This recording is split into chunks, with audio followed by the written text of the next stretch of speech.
You're watching Blessing Today Legacy Talks. Welcome to Blessing Today Legacy Talks. My name is Ps.Biju Thampy and I pastor the Gateway Church in Mumbai. Thank you for joining us today. Today I want to talk to you about being the voice for people who don't have a voice. I want to start by telling you the story of a young girl that I met in Mumbai. So we moved to Mumbai about 13 years ago, and we started working with children living in the slums, and we started some education programs for them with mobile classrooms. So there was this little girl who came into our bus. She was very irregular in school. So she came and we got her engaged in formal education. And as she continued in her education, as she went to her high school, during a span of 1 year, her mother and father both died. Mother died of TB and father died of a fight. He never recovered after that. But in spite of that, she continued her high school, and last year she graduated from high school. So she lives in a slum, and she lives with 6 other people of her family in a small room. So there was no way for her to go for a further education. So one of our community workers contacted her, and we enrolled her into 2 programs. One in a culinary school in the morning, where she would go from 10 a.m. to 1 p.m. and in the evening 5:30 p.m. to 6:30 p.m. doing a computer school. Okay, now next door to where she lives, there is another family. Mother died, father is an alcoholic, and he's also sick, so he cannot earn. 4 children. The first one of the 4 is 11-year-old, and his name is Golu. So Golu needs to sell fish and feed the rest of his family. Okay, he can sell fish, no problem, but he is not able to go and acquire this fish for him to sell from the town, where he has to take a train for 1 hour, then he needs to take a taxi and go and purchase the fish. He's not able to do that by himself.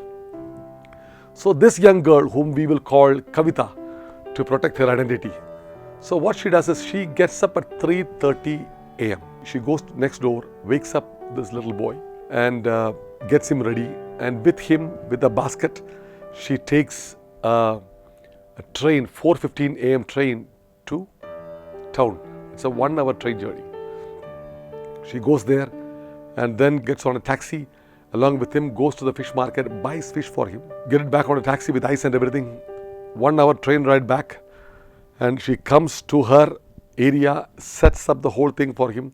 Then she comes home, has a shower and has some breakfast. Then she gets on a train again, on a 1-hour train ride again, to come to another part of the city where she has to go to the culinary school, where she's learning a skill. So she is there by 10 a.m. 10 to 1, she is learning the skill.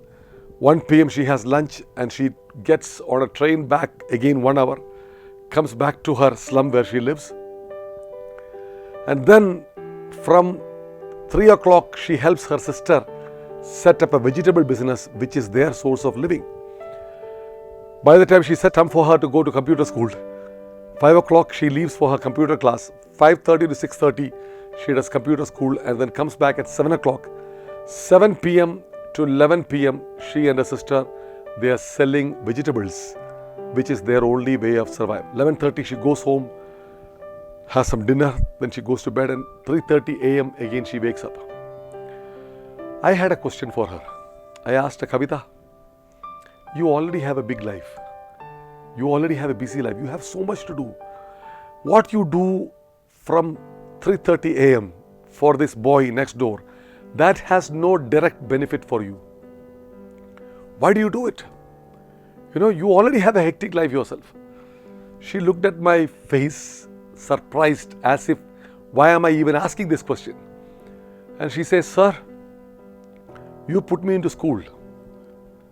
I had an education, I completed high school. Now I am going for further education. If I don't do this for him, if I don't wake up for him, if I don't and buy fish for him, who's going to do it?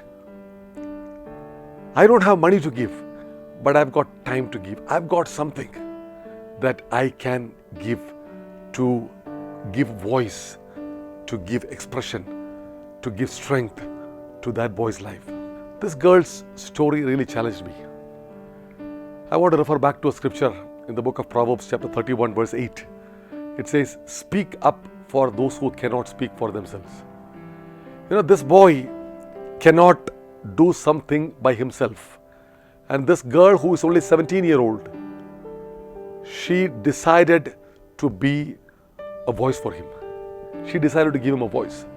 She decided to do what she can to lift him up and make sure that he has what he needs. My challenge to you today, every single one of you can do something to make a difference. No one can do everything, but everyone can do something. One of the most powerful principles of leadership is a can-do attitude. A decision that you make, a choice that you make to be the voice for somebody who does not have a voice. Actually, that is a very, very, very important part of leadership, and anybody can do it. A lot of people think to be a leader, you need to be a speaker, you need to be a public profile, you need to have certain education. This girl did not have anything, but she's a powerful leader. Why? Because she made a choice to step up and be the voice of a child who does not have a voice. I want to challenge you today. Would you make a choice today to make a difference in somebody's life? There might be 100 things that you don't have, but there is one thing that you have. We all have a voice. We all have a platform. We all have something in us that we can do to make somebody else's life better. I want to encourage you and challenge you at the same time to be that person, to make that choice, to do something to make a difference to at least one person in your world. Thank you for joining us. God bless you. Join us next week for a new episode of Blessing Today Legacy Talks. Subscribe to Damien Antony YouTube channel right now.